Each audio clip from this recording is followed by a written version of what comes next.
O oceano pré-histórico não era só perigoso, era literalmente um show de horrores líquido, onde criaturas com olhos gigantes caçavam na escuridão eterna. E o pior, algumas delas ainda estão vivas hoje, escondidas em lugares que mal exploramos. Olha, a gente acha o oceano atual assustador, né? Tubarão branco, lula gigante e sei lá o que mais tem lá embaixo que a gente ainda não descobriu. Mas os oceanos pré-históricos? Cara, isso era outro nível de terror. Imagina a cena. Você tá numa água tão profunda que a luz do sol desistiu de chegar até você há uns 800 metros atrás.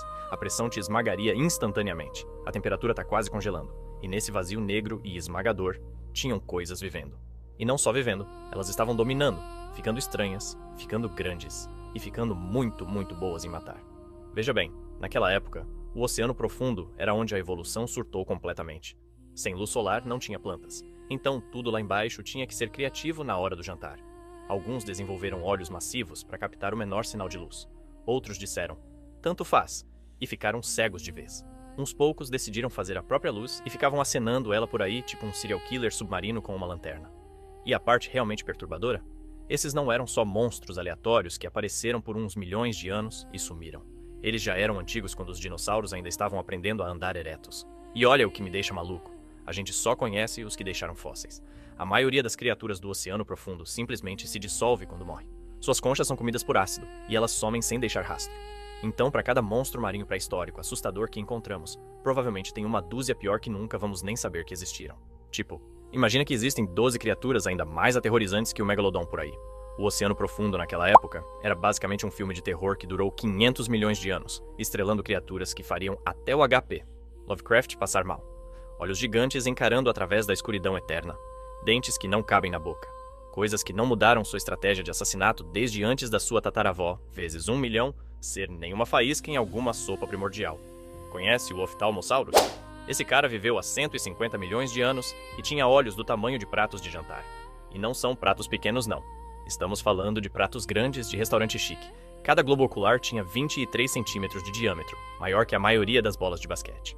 Você pode estar pensando, ai, olhos grandes, e daí? Bom, esses olhos massivos não eram só para ficar bonito. Eram para enxergar na escuridão total, enquanto mergulhava mais fundo que a maioria dos submarinos nucleares de hoje. Esse réptil conseguia prender a respiração por mais de 20 minutos e mergulhar mais de 1000 metros em água tão escura que você não veria sua mão na frente do rosto. Por que alguém iria querer fazer isso? Simples. O jantar estava lá embaixo. A parte mais estranha é como ele era bom nisso. Enquanto outros répteis marinhos ficavam chapinhando em águas rasas comendo peixinhos, o Ophthalmosaurus estava lá no vazio, usando aqueles olhos enormes para detectar o mais fraco brilho de bioluminescência. E claro, alguns assassinos do Oceano Profundo adotaram uma abordagem mais direta. O peixe-víbora tem dentes tão longos que ficam para fora da boca mesmo quando ela está fechada. Esses não são dentes normais. São literalmente presas que curvam de volta em direção aos olhos porque não tem literalmente nenhum outro lugar para elas irem. Esse peixe está aperfeiçoando seu visual de pesadelo há 15 milhões de anos. Os dentes são tão grandes que se um humano tivesse presas proporcionais, elas estariam arrastando no chão quando você andasse. Mas aqui é onde fica realmente perturbador. O peixe-víbora usa esses dentes atacando sua presa em velocidade máxima. Você pensaria que bater em algo com os dentes primeiro estragaria muito seu crânio, né? Bom, o peixe-víbora pensou nisso também. Ele desenvolveu uma zona de amortecimento integrada. O primeiro osso atrás da cabeça é basicamente um absorvedor de choque que impede que o cérebro vire sopa toda vez que ele empala alguma coisa. Então esse peixe fica parado no escuro, completamente imóvel, esperando algo nadar perto.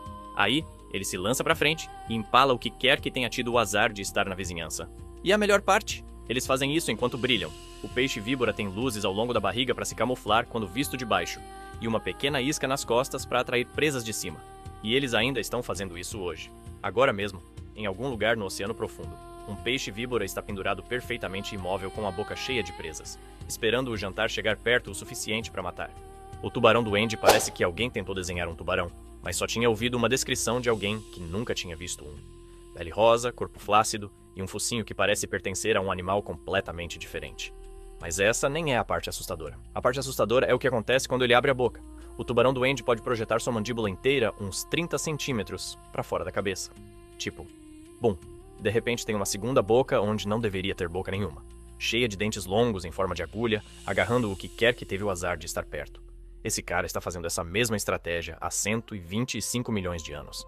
E por que ele mudaria? Ele vive tão fundo que nada o incomoda. Ele só flutua no escuro, esperando algo nadar perto o suficiente do rosto dele. Aí, ele dispara aquela mandíbula e arrasta o jantar de volta para a boca. A parte mais estranha é que a gente quase nunca os vê. Eles vivem tão fundo e são tão raros que a maioria das pessoas que estudam tubarões nunca viu um vivo. Mas eles estão lá embaixo agora mesmo, flutuando pela escuridão com suas bocas extensíveis de pesadelo. E falando de tubarões, tem outro tubarão de pesadelo ainda vivo hoje. O tubarão de Barbados parece normal até você chegar perto. Aí você percebe que esse cara tem 300 dentes organizados em 25 fileiras, e cada um deles tem formato de um pequeno tridente. Esse tubarão é basicamente uma boca nadante de 2 metros, que está praticando a mesma rotina há 80 milhões de anos. Ele se move pela água tipo uma enguia, todo ondulado e suave, até algo chegar perto demais. Aí ele ataca pra frente e engole presas que têm metade do seu próprio tamanho inteiras. Sem mastigar, sem rasgar, direto pra dentro. Enquanto todo mundo estava lidando com impactos de asteroides e eras do gelo, os selacantos só se mudaram para algumas cavernas submarinas profundas e decidiram sentar essa era moderna toda fora.